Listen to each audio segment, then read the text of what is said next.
4 PM news network में दोस्तों आपका स्वागत है। मैं हूं आपके साथ राशिद ज़हीर। 5 अगस्त को राहुल गांधी वो एटम बम फोड़ने वाले हैं जिसकी मजाक चुनाव आयोग नहीं, भारतीय जनता पार्टी के बड़े बड़े नेता उड़ाना शुरू कर चुके हैं। राजनाथ सिंह का बयान भी दिखाऊंगा। चुनाव आयोग भी इस बात को बता रहा है कि झूठे एविडेंस के बिहाफ पर राहुल गांधी ये बात कह रहे हैं। जो कॉन्फिडेंस राहुल गांधी इस बार दिखा रहे हैं कि बिल्कुल ओपन एंड शट केस है ये। कर्नाटक की वो सीट, नाम नहीं बताया गया, जहां 1.5 लाख वोटें फर्जी एतबार से बढ़ाई गई हैं, उसके बिहाफ पे राहुल गांधी कह रहे हैं कि हमने एक के घर जाकर, चूंकि महाराष्ट्र हो हरियाणा हो, वहां का डाटा तो दिया नहीं था चुनाव आयोग ने, कोई वोटिंग लिस्ट तो दी नहीं थी। अलबत्ता उन लोगों ने, चूंकि कर्नाटक में कांग्रेस की सरकार है तो संभव है कि वो लोग, उन्होंने मेहनत कर ली होगी। वो 1.5 लाख वोट जो बताए जा रहे हैं, अगर राहुल गांधी की बातों में सदाकत सच्चाई है, और जाहिर सी बात है कि अपोजिशन का लीडर इतना कॉन्फिडेंट वे में अगर इस बात को कह रहा है, राहुल गांधी जैसा व्यक्ति जिसकी बातें कोई झूठ दिखाई तो दी नहीं है। ट्रंप की बातें झूठी नज़र आई हैं, प्रधानमंत्री जी भी बहुत सारी बातों को ऊपर नीचे कर देते हैं, साबित हो चुका है। राहुल गांधी की फ़िलहाल पब्लिक डोमेन में ऐसा कोई झूठ सामने आया तो नहीं है। कन्फ्यूज़न के मद्देनज़र कुछ बात कह दी हो, बात दीगर है। तो वो आदमी अगर ये कह रहा है कि साहब चुनाव आयोग की पूरी मिली भगत और उसकी जो है कच्चा चिट्ठा मैं खोल कर रख दूंगा 5 तारीख में, और चुनाव आयोग तिलमिला भी गया है, बातें भी करने लगा है। खबर दिखाता हूँ। तो दोस्तों बात यह है कि राहुल गांधी क्या बिहार के मद्देनज़र तो ये काम नहीं कर रहे कि भाई जाते जाते एक चुनाव तो बचा लो एटलीस्ट। चूँकि ये इल्ज़ाम जब लगेगा तो राहुल गांधी का ये इल्ज़ाम हो सच्चा है या झूठा है मैं नहीं कह सकता, ये तो 5 तारीख को पता चलेगा। ऐसा भी हो सकता कि खोदा पहाड़ निकला चूहा, और गोदी मीडिया तो उसको यही बताएगा कि देखिए इतनी बड़ी बड़ी डींगे हाँक रहे थे, निकला कुछ भी नहीं है।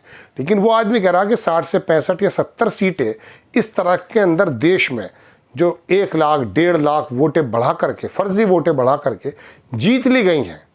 देखिए कोई देग होती है ना खाने की, उसको पूरा पेट में उतारने की ज़रूरत नहीं होती, 2-4 लुक़मे बता देते हैं कि जायका क्या है। राहुल गांधी अगर कर्नाटक की एक लोकसभा सीट का जिक्र भी कर रहे हैं, चलिए नाम बाद में खोलेंगे, और उसमें वाकई ये बात साबित हो जाती है कि 1 से 1.5 लाख लोग, पत्रकार कह रहे हैं अभी ये बात, ये फर्जी है इसके अंदर, और उसकी वजह से एक भारतीय जनता पार्टी का कैंडिडेट अच्छी वोटों से जीत गया है, तो इसका मतलब यह है कि फिर पूरी की पूरी दाल काली है।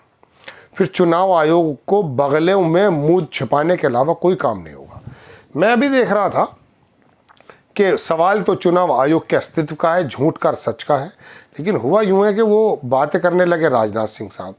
राजनाथ सिंह ने उसके बारे में बयान देना शुरू कर दिया। मैंने स्क्रीनशॉट तो ले लिया था, दिखा देता हूँ। हाँ, मिल गया साहब।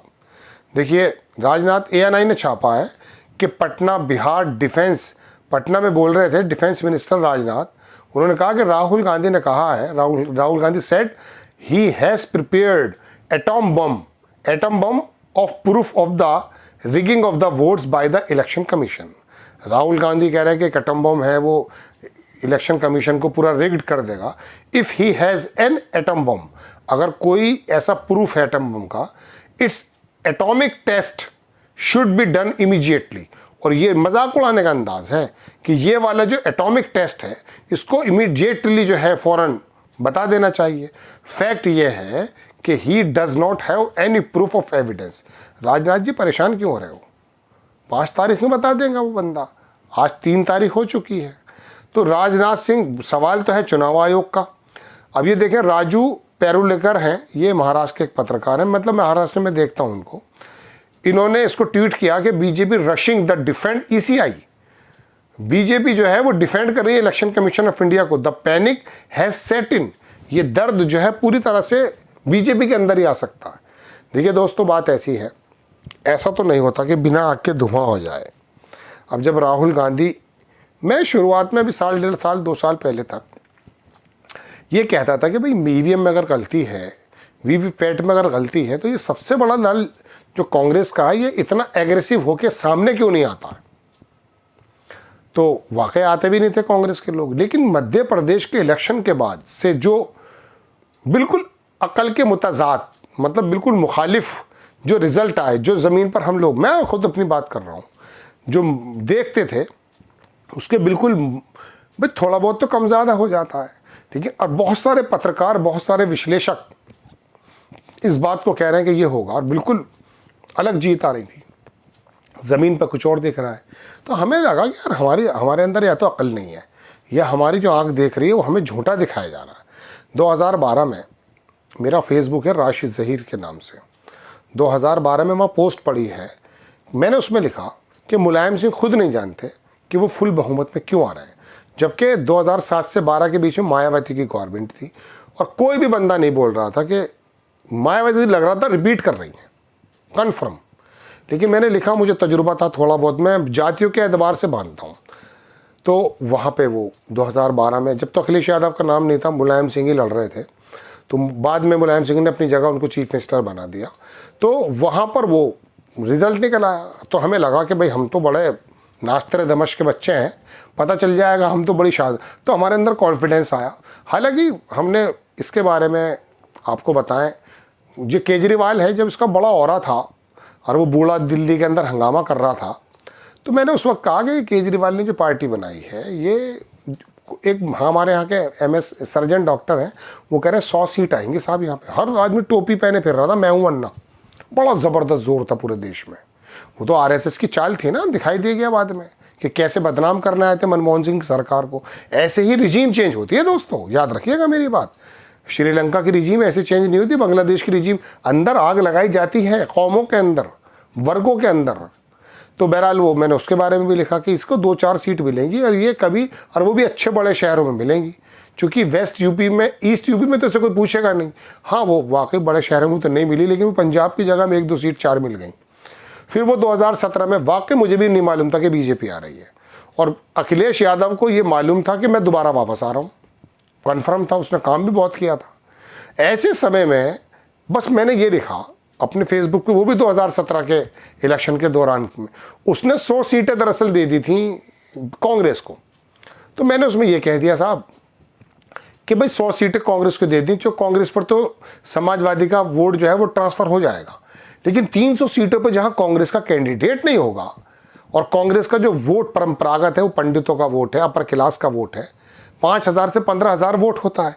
अब 300 सीटों पर जहाँ कांग्रेस का कैंडिडेट नहीं, वह मौलाना खड़ा कर देंगे अखिलेश यादव, समाजवादी पार्टी का, हाजी यासीन, हाजी तस्लीम, हाजी Mursaleen. How can it possible कि ए पंडित, बनिया, ठाकुर समाजवादी पार्टी के ऐसे मुस्लिम कैंडिडेट को वोट दे देगा? मतलब ही नहीं।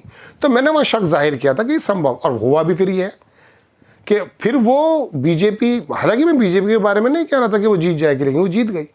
तो लेकिन ये नहीं पता था कि साहब 212-25 वोट सीट आएंगी, और अभी जो है वो फिर 40-45 पे रुक जाएंगे, क्योंकि 100 सीटें ऐसी जीती बीजेपी ने जो 1 लाख वोटों से ज़्यादा उनको मिला, जबकि विधानसभा 70-80, 60,000, 40,000, 50,000 में हो जाता था। तो वो 15,000 वोट, 10,000 वोट, 20,000 वोट जो कांग्रेस का जाना था, 300 सीट पे थे ही नहीं कांग्रेस का कैंडिडेट, तो वो वहाँ चला गया। फिर उसके बाद तो योगी आदित्यनाथ अपना बुलडोज़र चला ही दिया था ज़बरदस्त तरीके से। तो ये सारे काम होते रहे। बहरहाल दोस्तों, मैं कहना ये चाहता हूँ कि ये तमाम चीज़ें जो निकल कर के आई हैं, देखिए असल बात मैं थोड़ा सा भूल गया, तो ये जो वो राहुल गांधी है, क्या बिहार के मद्देनज़र तो नहीं कर रहे हैं कि बिहार के अंदर ये रुक जाएंगे इलेक्शन कमीशन, अरे रुक जाओ यार, चोरी पकड़ी गई है, राहुल गांधी ने एटम बम फोड़ दिया है, तो लिहाजा यहाँ पे तो साफ़ सुथरा काम कर लो, या मुँह दिखाने लायक ना रहे बिहार में। तो बिहार के मद्देनज़र भी ये काम हो रहा है क्या? चूँकि रिवीजन का तो चल रहा है, वहाँ भी दुनिया भर की वोटों का कम ज़्यादा हो रहा है, अब वो क्या है क्या नहीं, गॉड नोज़। तो एक पहलू खबर का ये भी है कि राहुल गांधी के इस रिविलेशन से, इस कह सकता हूँ खुलासे से, क्या बिहार बीजेपी हारने तो नहीं जा रही? चूँकि इलेक्शन कमीशन ऑफ इंडिया का ही बैक पे जाकर चला जाए कि भाई हमारी तो अभी फ़िलहाल तो चोरी पकड़ी गई है, ऐसा भी संभव है। आपको खबर अगर अच्छी लगती है, विश्लेषण अच्छे लगते हैं, आपसे गुजारिश है आप सब्सक्राइब ज़रूर करें चैनल को, आगे बढ़ाएं। नेक्स्ट टाइम किसी खबर के साथ मैं हाजिर होता हूँ। जय हिंद।